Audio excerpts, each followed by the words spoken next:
इस वक्त का बड़ा अपडेट, सिडनी आतंकी हमले में मरने वालों का जो आंकड़ा है वो बढ़ गया है, 16 पहुंच गया है। आतंकी हमले में अब तक 16 लोगों की मौत हो गई है, तो वहीं इस हमले में 40 लोग गंभीर रूप से घायल बताए जा रहे हैं।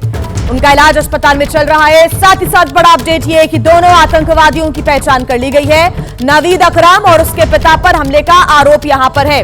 आपको बता दें कि जवाबी जो कार्रवाई की गई उसके बाद नवीद अकरम जो है वो मारा गया है, तो वहीं उसका जो दूसरा साथी जो कि उसका खुद का पिता बताया जा रहा है उसको पकड़ लिया गया है। नवीद अकरम का जो कनेक्शन है वो पाकिस्तान से निकलकर भी सामने आ रहा है। इस पूरे मामले की जांच पड़ताल लगातार की जा रही है, लेकिन ये ऑस्ट्रेलिया के सिडनी का बोंडाई बीच था जहां पर जश्न का माहौल था, सभी त्योहार मना रहे थे, खुश थे।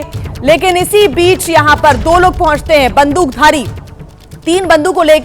तीन बंदूकों को लेकर पहुंचते हैं और यहां पर अंधाधुंध जो फायरिंग है वो करना शुरू कर देते हैं। इस हमले में 16 लोगों की मौत की जानकारी। हमले के बाद अफरा तफरी कैसे मची, लोग अपने आप को बचाने के लिए यहां वहां भागते हुए भी नजर आए। एक हमलावर मारा गया है और दूसरा हमलावर गिरफ्तार कर लिया गया है।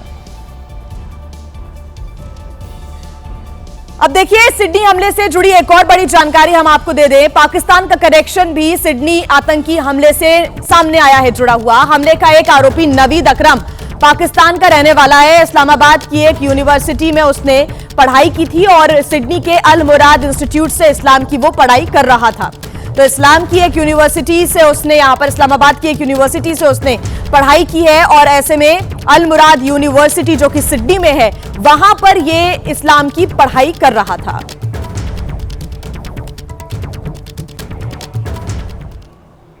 साथ ही आपको बता दें कि ऑस्ट्रेलिया के सिडनी में बोंडाई बीच पर हुए आतंकवादी हमले की भारत, इटली, अमेरिका, फ्रांस सहित दुनिया के कई देशों ने कड़ी निंदा की है। तो वहीं इस घटना में अब पाकिस्तान का कनेक्शन भी सामने आ गया है।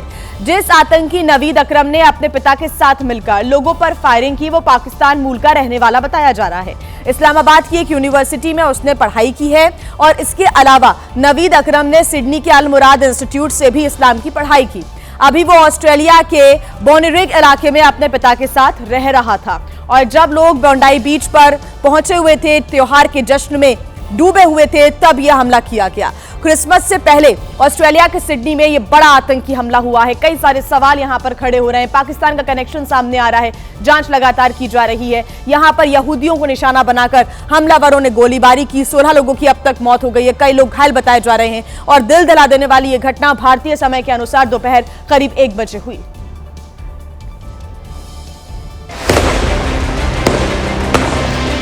जैसे ही गोलाबारी शुरू हुई, बोंडी बीच पर मौजूद सैलानी घबराकर भागने लगे।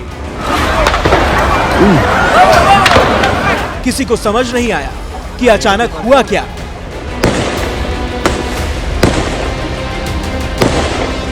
बीच पर अफरा तफरी मच गई थी।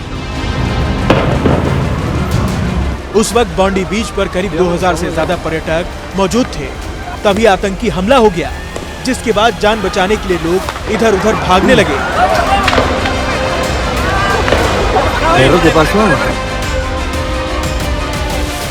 कुछ हमलावर सड़क पर बने फुट ओवर ब्रिज से निशाना बना रहे थे। चुन चुनकर सैलानियों को मार रहे थे। अत्याधुनिक हथियार से अंधाधुंध फायरिंग कर रहे थे। ऐसा लग रहा था मानो सैकड़ों लोगों को मारने की तैयारी से आए हों। आतंकियों ने 2000 लोगों पर करीब 50 राउंड से ज्यादा गोलियां चलाईं और कई लोगों की जान ले ली। देखिए, यहूदियों का जो त्योहार होता है वो होता है हनुक्का और इसी त्योहार को सिडनी में बीच पर जो यहूदी हैं वो मना रहे थे। बड़ी संख्या में लोग मौजूद थे। 14 दिसंबर से इस त्योहार की शुरुआत हुई और इसलिए बोंडाई बीच पर उत्सव का माहौल था, जश्न का माहौल था। अचानक हमला होने से चीख पुकार चारों तरफ मच गई, लेकिन उन्हीं सैलानियों में से कुछ लोगों ने हिम्मत जुटाई और हमलावर को पकड़ लिया। दो हमलावर फुट ओवर ब्रिज से गोलियां मार रहे थे। ड्रोन कैमरे में वो हमला करते दिखे। खिड़की से भी एक व्यक्ति ने हमलावरों की वीडियो बना लिया। हमलावर कमर में बुलेट की बेल्ट बांध कर आए थे। उनमें से एक हमलावर पेड़ की आड़ लेकर फायरिंग कर रहा था और लोगों की वो जान लेता उससे पहले एक व्यक्ति ने दबे पांव जाकर उसे पकड़ लिया, जान पर खेलकर उसे दबोच लिया और कुछ ही सेकंड में आतंकी को जमीन पर पटक दिया। हमलावर जब तक संभलता हिम्मत वाले ने उस पर बंदूक तान दी और वहां से पीछे हटने को कहा। आतंकी वहां से पीछे हट गया और खुद की जान बचाने की गुहार लगाने लगा। लेकिन जिस हिम्मत वाले ने आतंकी से बंदूक छीना था वो आगे नहीं बढ़ा, क्योंकि फुट ओवर ब्रिज पर आतंकी का दूसरा साथी उसे कवर फायर दे रहा था। लेकिन दिलेर व्यक्ति के सामने वो भी रेलिंग का सहारा लेकर छिपता दिखा। बात करेंगे बिहार की, जहां के रोहतास में उस वक्त हालात बेकाबू हो गए जब एक बस की टक्कर से बाइक सवार की मौत हो गई, जिसके बाद आक्रोशित लोगों ने जमकर हंगामा कर दिया। पहले तो गुस्साए लोगों ने बस में जमकर तोड़फोड़ की, फिर भी गुस्सा शांत नहीं हुआ तो सड़क पर ही बस में आग लगा दी। मौके पर पहुंची फायर ब्रिगेड की टीम ने आग पर काबू पाया। वहीं दूसरी तरफ मृतक के परिजनों ने शव को सड़क पर रखकर हंगामा किया। आक्रोशित भीड़ ने पीड़ित परिवार के मुआवजे की मांग की। इस दौरान सड़क पर यातायात प्रभावित रहा। करीब 2 घंटे बाद पुलिस से मिले आश्वासन के बाद लोगों ने सड़क खोली। बताया जा रहा है कि पिकनिक से लौट रही छात्रों से भरी बस ने एक बाइक सवार को टक्कर मार दी। हादसे में उसकी मौके पर ही मौत हो गई, जिसके बाद बस चालक बस को भगाने लगा। इसी बात से लोगों ने बस का पीछा कर उसे रोक लिया और सभी छात्रों को सुरक्षित उतारकर बस में आग लगा दी। वहीं पुलिस अब फरार बस चालक की तलाश में जुटी हुई है। मध्य प्रदेश के आगरमालवा की बात करें तो यहां पर पुलिसकर्मी की सूझबूझ की वजह से एक युवक की जान बच गई। युवक अचानक बेहोश होकर जमीन पर गिर पड़ा था, लेकिन पुलिसकर्मी ने तत्परता दिखाते हुए उसे सीपीआर दिया और उसकी जान बचा ली। सामूहिक विवाह सम्मेलन के दौरान अचानक अफरा तफरी का माहौल बन गया, क्योंकि सम्मेलन में शामिल होने गांव नरवल से आया युवक अचानक जमीन पर गिर गया। पहले घबराहट, फिर हार्ट अटैक जैसे लक्षण दिखने पर मौके पर मौजूद पुलिसकर्मी महेश प्रजापति एक्शन में आ गए और युवक को सीपीआर देना शुरू कर दिया, जिसके कुछ देर बाद युवक ने दोबारा सांस लेना शुरू कर दिया। उससे पहले तो ये लगा कि युवक बचेगा भी कि नहीं। फौरन लोगों की मदद से पुलिसकर्मी ने उसे अस्पताल पहुंचाया, जहां युवक की हालत सामान्य बताई जा रही है। वहीं महेश प्रजापति ने न सिर्फ मानवता की मिसाल पेश की, बल्कि युवक की जान बचाकर दिलेरी का काम दिखाया। इलाके में उनकी खूब प्रशंसा हो रही है। और आइए बात करेंगे देहरादून की, जहां पर डाक पत्थर के पास पिकनिक स्पॉट पर गए लोग अचानक से नदी में पानी बढ़ जाने की वजह से फंस गए थे। सूचना मिलने के बाद एसडीआरएफ की टीम मौके पर पहुंची, सभी का सफल रेस्क्यू किया गया। पानी का बहाव अचानक इतना बढ़ गया कि लोगों के लिए नदी पार करना मुश्किल ही नहीं नामुमकिन था। ऐसे में डाक पत्थर के कटा पत्थर में फंसे लोगों के लिए एसडीआरएफ के जवान देवदूत बन गए और रस्सी के सहारे से एक एक कर सभी लोगों का सफल रेस्क्यू कर लिया। अंधेरा होने की वजह से रेस्क्यू में मुश्किल आई, लेकिन उत्तराखंड एसडीआरएफ के जाबाज जवानों ने टॉर्च की रोशनी में गंभीरता दिखाते हुए सभी को सुरक्षित स्थान पर पहुंचाया। एसडीआरएफ की इस त्वरित कार्रवाई से एक बड़ा हादसा टल गया। वहीं लोगों ने एसडीआरएफ टीम के साहस और सराहनीय कार्य की प्रशंसा की। घटना के बाद प्रशासन ने भी नदी नालों के आसपास जाने से बचने और अचानक जलस्तर बढ़ने की आशंका को देखते हुए सावधानी बरतने की अपील की है। और इस बीच एक बड़ी खबर हम आपको बता दें, कांग्रेस सांसद राहुल गांधी का आज से जर्मनी दौरा शुरू होने जा रहा है। 20 दिसंबर तक जर्मनी के दौरे पर रहेंगे राहुल गांधी। 17 दिसंबर को बर्लिन में प्रवासी भारतीयों को संबोधित भी करेंगे राहुल गांधी। जर्मनी के सांसदों, कई राजनेताओं के साथ उनकी मुलाकात का भी प्रोग्राम है। तो 17 दिसंबर को बर्लिन में प्रवासी भारतीयों के साथ मिलेंगे, उनके साथ बातचीत होगी, संवाद होगा। राहुल प्रवासी भारतीयों को संबोधित भी करेंगे। साथ ही जानकारी मिल रही है कि जर्मनी के सांसदों और नेताओं के साथ भी मुलाकात करेंगे राहुल गांधी। उनका दौरा आज से शुरू होने जा रहा है। और आइए आपको खबर बता देते हैं हम बिहार से, जहां के नवादा में कैदी के फरार होने से हड़कंप मच गया। फरार कैदी की तबीयत बिगड़ने पर सदर अस्पताल में उसको भर्ती कराया गया था। घटना का अब सीसीटीवी फुटेज सामने आ गया है। नवादा सदर अस्पताल के सीसीटीवी तस्वीरों में फरार कैदी शौचालय में घुसता हुआ दिखाई दे रहा है। चंद मिनट बाद वो टॉयलेट से निकला और थोड़ी देर तक गेट पर खड़ा होकर यहां वहां देखता रहा। आसपास किसी पुलिसकर्मी के मौजूद नहीं होने पर कैदी वार्ड से बाहर निकल आया और फिर अस्पताल परिसर से बाहर निकलता हुआ दिखाई दिया। फरार कैदी की पहचान नालंदा जिले के रहने वाले प्रहलाद कुमार सोनी के रूप में हुई है। वो नवादा मंडल कारागार में बंद था। 12 दिसंबर को जेल में उसकी तबीयत बिगड़ने पर उच्च रक्तचाप और हाथ में समस्या के इलाज के लिए उसे सदर अस्पताल के इमरजेंसी वार्ड के कैदी वार्ड में भर्ती कराया गया था। कैदी को हथकड़ी क्यों नहीं लगाई गई? अकेले शौचालय कैसे जाने दिया गया? इन सवालों के जवाब में पुलिस की लापरवाही साफ झलक रही है। तो वहीं अमृतसर में चलती स्कूटी से हुई फायरिंग में 2 लोगों को गोली लगी। महिला को प्राथमिक उपचार के बाद अस्पताल से छुट्टी दे दी गई। वहीं गंभीर रूप से घायल युवक का अस्पताल में अभी भी इलाज चल रहा है। यही वो शख्स है जिस पर अमृतसर के गुरु नानक इलाके में 2 लोगों पर गोली चलाने का आरोप है। ये शख्स गली में तेजी से स्कूटी लेकर घुसा और रास्ते में गुजर रहे शख्स से टकरा गया था। इसी बीच गोली चलने की आवाज सुनाई दी। टक्कर और गोली चलने के बाद स्कूटी थोड़ी सी धीमी पड़ी। युवक ने हाथ में लिए हुए हथियार को देखा और फरार हो गया। गोली लगने से युवक बुरी तरह से तड़पने लगा और गली से गुजर रही महिला को भी एहसास हुआ कि उसे भी हाथ में गोली लगी है। घटना के तुरंत बाद आसपास के लोगों ने घायलों को अस्पताल पहुंचाया। ਇਹ ਇਨਵੈਸਟੀਗੇਸ਼ਨ ਦਾ ਪਾਰਟ ਹੈ ਵੀ ਗੋਲੀ ਇੱਕ ਚੱਲੀ ਹੈ ਕਿ 2 ਚੱਲੀਆਂ ਨੇ ਤੇ ਉਹਨੂੰ ਡੂਰਿੰਗ ਇਨਵੈਸਟੀਗੇਸ਼ਨ ਉਹਨੂੰ ਅਸੀਂ ਐਨਾਲਿਸਿਸ ਕਰਾਂਗੇ। फिलहाल पुलिस सीसीटीवी फुटेज को कब्जे में लेकर मामले की जांच कर रही है। पुलिस का दावा है कि आरोपी को जल्द गिरफ्तार कर लिया जाएगा। और आइए सीधा तस्वीरें आपको हम दिखा देते हैं पटना से, जहां पर मंदिर में मौजूद है इस वक्त नितिन नवीन। बीजेपी के राष्ट्रीय कार्यकारी अध्यक्ष नितिन नवीन को बनाया गया है और आज वो दिल्ली पहुंचेंगे, लेकिन उसके पहले आशीर्वाद भगवान का लेने के लिए पटना में मंदिर में पहुंचे हुए हैं। पूजा अर्चना कर रहे हैं, आशीर्वाद ले रहे हैं। एक नई शुरुआत क्योंकि होने जा रही है। सुबह 10 बजे दिल्ली पहुंच जाएंगे नितिन नवीन। एयरपोर्ट पर नितिन नवीन का शानदार स्वागत भी होगा और 11 बजे बीजेपी मुख्यालय में सम्मान होगा। लेकिन उसके पहले आशीर्वाद लेते हुए एक नई शुरुआत क्योंकि होने जा रही है। पार्टी ने एक बड़ी जिम्मेदारी और एक बड़ा भरोसा यहां पर कहीं ना कहीं जताया है नितिन नवीन पर। ऐसे में बीजेपी के राष्ट्रीय कार्यकारी अध्यक्ष बनाए गए हैं नितिन नवीन। बिहार में एनडीए की एक बड़ी जीत हुई। बीजेपी का एक अच्छा प्रदर्शन देखने को मिला और कहीं ना कहीं उसमें एक बड़ी भूमिका निभाते हुए नितिन नवीन नजर आए थे और इसी वजह से पार्टी का भरोसा और नितिन नवीन पर बढ़ता चला गया और एक बड़ी जिम्मेदारी नितिन नवीन को मिली है बीजेपी के राष्ट्रीय कार्यकारी अध्यक्ष के रूप में। इस वक्त वो पटना में मंदिर में मौजूद हैं और पूजा अर्चना कर रहे हैं, भगवान का आशीर्वाद ले रहे हैं ताकि जो शुरुआत है इस नई पारी की वो और सकारात्मक रूप से हो सके। आर्यन आनंद हमारे साथ जुड़े हुए हैं ज्यादा जानकारी के साथ। आर्यन, एक नई शुरुआत और भगवान के आशीर्वाद के साथ नितिन नवीन करने जा रहे हैं आज से। देखिए, निश्चित तौर पर आज बड़ा दिन है नितिन नवीन के लिए और जिस तरीके से संगठन को नया रूप जो है वो भारतीय जनता पार्टी दी और बड़ा जो भरोसा है वो नितिन नवीन के ऊपर जो पार्टी है उन्होंने दिखाया और आज नितिन नवीन दिल्ली निकलेंगे, उससे पहले महावीर मंदिर पहुंचे हैं। कोशिश करेंगे कि नितिन नवीन पूजा कर चुके हैं तो उनका जो पहला वर्डिक्ट है वो भी ले कि आज जब पूजा अर्चना किए हैं, दिल्ली जाना है, शीर्ष नेतृत्व से उनकी मुलाकात होगी तो क्या कुछ आगे की जो रणनीति है, बड़ा जो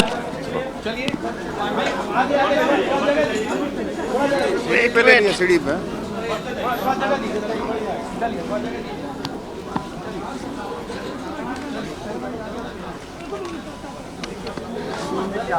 बिल्कुल, देखिए आर्यन का कई मीडिया के कर्मी यहाँ पर मौजूद हैं और सभी यही चाहते हैं कि उनका जो रिएक्शन है वो मिल सके। लेकिन जब एबीपी न्यूज से बातचीत उन्होंने की थी, उन्होंने यही कहा था कि देश में तरक्की हो। चलिए, अरे धक्का मत दीजिए भाई। सर, युवाओं को जो मौका दिया इतने बड़े पद, क्या कहेंगे नितिन नवीन जी इसको? युवाओं को इतना बड़ा ऐसे नहीं भाई।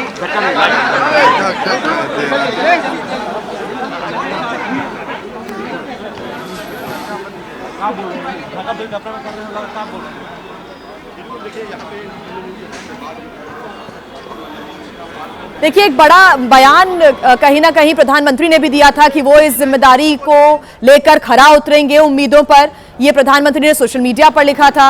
अमित शाह की तरफ से भी उन्हें शुभकामनाएं दी गई थी। नितिन नवीन भी कहीं ना कहीं इस जिम्मेदारी के बाद से वो यही कहते नजर आए कि पार्टी का जो भी निर्णय होगा उसके हिसाब से आगे चलेंगे और संगठन को और मजबूत करने की यहाँ पर कोशिश होगी। लेकिन फिलहाल देखिए, मौजूदगी उनकी पटना में महावीर मंदिर में मौजूद हैं वो और इस वक्त भगवान का आशीर्वाद लेते हुए नजर आ रहे थे और अब उनकी पूजा अर्चना यहाँ पर समाप्त हो गई है। अब वो दिल्ली के लिए रवाना हो जाएंगे। 10 बजे एयरपोर्ट पर उनका दिल्ली में स्वागत होगा और उसके बाद पहुंचेंगे सीधे बीजेपी मुख्यालय, जहां पर उनका सम्मान होगा। 11 बजे का वक्त होगा जब नितिन नवीन मुख्यालय में रहेंगे मौजूद बीजेपी के और यहां पर उनका स्वागत सत्कार किया जाएगा। इस वक्त पटना के महावीर मंदिर में पूजा अर्चना करते हुए नजर आए, आशीर्वाद लेते हुए नजर आए और कुछ ही देर में दिल्ली के लिए रवाना हो जाएंगे। उनका पूरा कार्यकाल भी हम आपको बता रहे हैं। आपको बता दें कि कार्यकाल विस्तार के बाद से उनका क्या राजनीतिक सफर रहा। शुरुआती 3 साल के कार्यकाल में 21 विधानसभा अगर नितिन नवीन राष्ट्रीय अध्यक्ष बन जाते, क्योंकि अभी वो राष्ट्रीय कार्यकारी अध्यक्ष है, और अगर उन्हें राष्ट्रीय अध्यक्ष की जो जिम्मेदारी है वो मिलती तो उनके नेतृत्व में कितने चुनाव होंगे, उनका जो कार्यकाल रहेगा उस बीच उनके सामने बड़ी जिम्मेदारियां क्या कुछ रहने वाली हैं, वो भी हम आपको लगातार बता रहे हैं। 2029 लोकसभा चुनाव, 28 विधानसभा चुनाव होने हैं। 2006 पहली बार उन्हें विधायक चुना गया। नितिन नवीन का जो सियासी सफर है वो भी आपके सामने। एक बड़ी जिम्मेदारी यहां पर बीजेपी ने, पार्टी ने कहीं ना कहीं नितिन नवीन को दी है। बांकीपुर से लगातार 4 बार वो विधायक रहे, 2010 से 2025 तक। 2010 भारतीय जनता युवा मोर्चा के राष्ट्रीय महामंत्री भी बने। महज 45 साल उनकी उम्र है और एक बड़ा भरोसा यहां पर पार्टी ने उनके ऊपर जताया है। 2016 में बिहार भारतीय जनता युवा मोर्चा के वो अध्यक्ष भी रहे और सिक्किम में बीजेपी के संगठन प्रभारी भी बने 2019 में नितिन नवीन। हालांकि अभी वो मीडिया के साथ बातचीत नहीं कर पा रहे हैं, काफी ज्यादा भीड़ है और अब उन्हें सीधा यहां से दिल्ली निकलना है। हालांकि जब उनके नाम का ऐलान किया गया, सभी ने उन्हें बधाई दी, शुभकामनाएं दी। सिर्फ मीडिया से वो मुलाकात करते हुए निकल गए, लेकिन उन्होंने अभी कोई बयान नहीं दिया है। माना जा रहा है कि जब वो दिल्ली पहुंचेंगे उसके बाद वो अपना कोई बयान साझा करें मीडिया के साथ। फिलहाल आप तस्वीरें देख रहे हैं, कुछ देर पहले की तस्वीरें, जब पटना के महावीर मंदिर में नितिन नवीन भगवान का आशीर्वाद लेने के लिए पहुंचे थे और आज उनके लिए बेहद महत्वपूर्ण एक बड़ा दिन है। बड़ी खबर आपको बता दें, दिल्ली एनसीआर में वायु प्रदूषण ने लोगों की मुश्किलों को बढ़ा दिया है। दिल्ली में कई स्थानों पर AQI 500 के करीब और कई जगह तो 500 के पार भी पहुंच गया है। रोहिणी और वजीरपुर में AQI 500 के करीब है।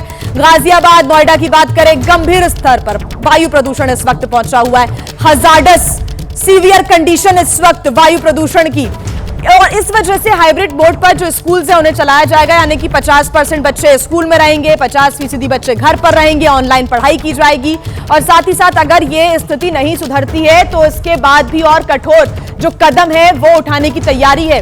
लेकिन इस बीच सबसे ज्यादा जो दिक्कतें हैं वो बुजुर्गों को आ रही है, बच्चों को आ रही है, गर्भवती महिलाओं से और जो हृदय रोगी हैं उनसे कहा जा रहा है, अपील की जा रही है कि वो फिलहाल घर से बाहर ना निकले।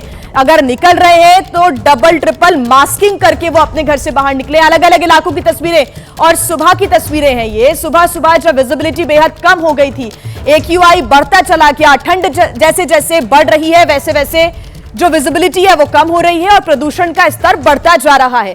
सुशील हमारे साथ जुड़े हुए हैं ज्यादा जानकारी के साथ। सुशील, ठंड बढ़ रही है, कोहरा बढ़ रहा है, प्रदूषण का स्तर बढ़ रहा है, लोगों की परेशानियां भी बढ़ रही है और अब ग्राफ 4 दिल्ली एनसीआर में लागू कर दिया गया है। लेकिन सबसे बड़ा सवाल यही है कि प्रदूषण से निजात कैसे मिलेगा?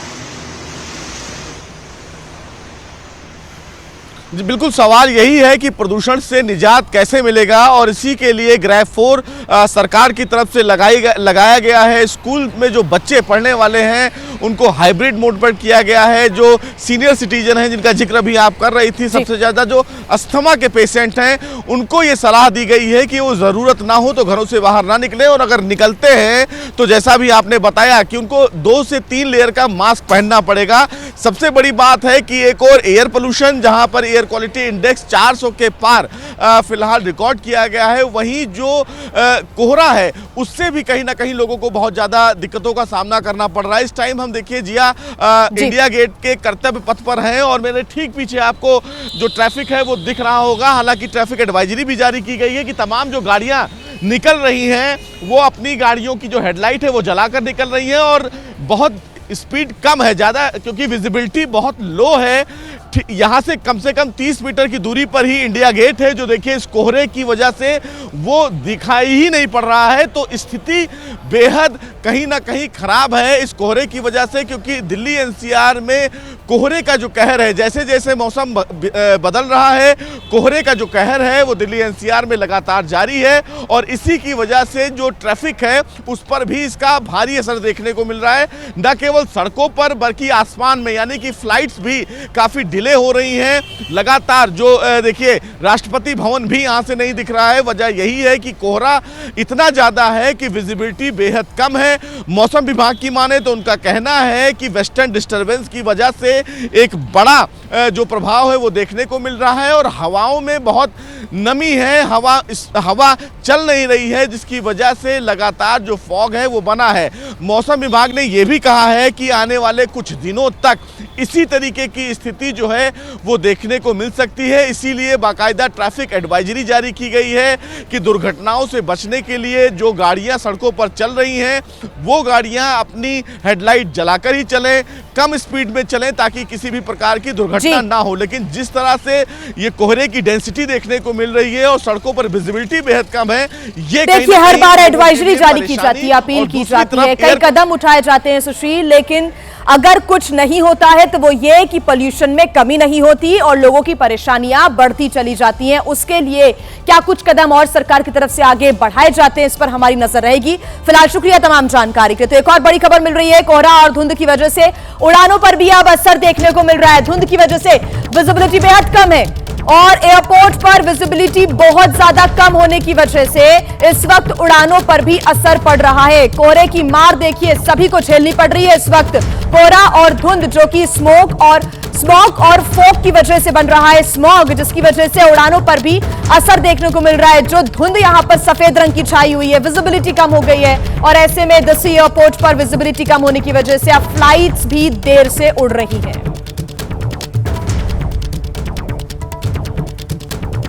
वायु प्रदूषण की वजह से गाजियाबाद, नोएडा के स्कूल्स बंद करने का फैसला लिया गया है। नर्सरी से लेकर कक्षा 5वीं तक के स्कूल्स बंद रहेंगे। नोएडा, ग्रेटर नोएडा की हवा बेहद जहरीली हो गई है, सांस लेने लायक नहीं बची है। नोएडा, ग्रेटर नोएडा में AQI क्योंकि 500 के पार पहुंच गया है और कई स्थानों पर तो 700 AQI भी दर्ज किया गया। नियमों का उल्लंघन करने पर सख्त कार्रवाई के आदेश भी दे दिए गए हैं, लेकिन यहां पर प्रदूषण से राहत मिलती नजर नहीं आ रही है। प्रदूषण एक बड़ी आफत यहां पर दिल्ली NCR के लोगों के लिए बना हुआ है। खासतौर से अगर हम नोएडा, ग्रेटर नोएडा, गाजियाबाद की बात करें तो यहां पर अब स्कूल्स को भी बंद करने का आदेश दे दिया गया है। नर्सरी से लेकर कक्षा 5वीं तक के स्कूल्स बंद रहेंगे। सरकार वायु प्रदूषण से निपटने के लिए कठोर कदम उठा रही है, लेकिन ठंड के साथ साथ प्रदूषण बढ़ते ही जा रहा है। रविवार को दिल्ली में AQI सबसे खतरनाक स्तर पर पहुंच गया। दिल्ली के जहांगीरपुरी में AQI 496 दर्ज किया गया, तो वहीं आनंद विहार में एयर क्वालिटी इंडेक्स 490 रहा। चांदनी चौक का AQI 482 दर्ज किया गया, तो वहीं इंदिरा गांधी इंटरनेशनल एयरपोर्ट के पास AQI 400 रहा। नेहरू नगर में AQI 464 दर्ज किया गया। वहीं रोहिणी का एयर क्वालिटी इंडेक्स 492 दर्ज किया गया। दिल्ली के इंडिया गेट, कनॉट प्लेस और अक्षरधाम मेट्रो स्टेशन के पास तो आसमान में प्रदूषण की मोटी चादर छाई रही। प्रदूषण इतना ज्यादा था कि सड़कों पर गाड़ियां रेंगती नजर आईं, जबकि मॉर्निंग वॉक पर आए लोगों को सांस लेने में दिक्कत आई तो उन्होंने दिल्ली सरकार के ऊपर जमकर अपनी भड़ास निकाली। मतलब गवर्नमेंट को कुछ करना चाहिए सही में, इस बार तो हद ही हो गया है, काफी ज्यादा पोल्यूशन हो रहा है। कोई सेफ्टी मेजर्स नहीं ले रहे वो, ये उनके सिर्फ अपने जेब भरने के तरीके हैं। इससे कोई पोल्यूशन कम नहीं होगा ग्रैब 4 लगाने से या ग्रैब 3 लगाने से। दिल्ली के अलावा नोएडा, गाजियाबाद में भी प्रदूषण का खतरनाक स्तर देखा गया।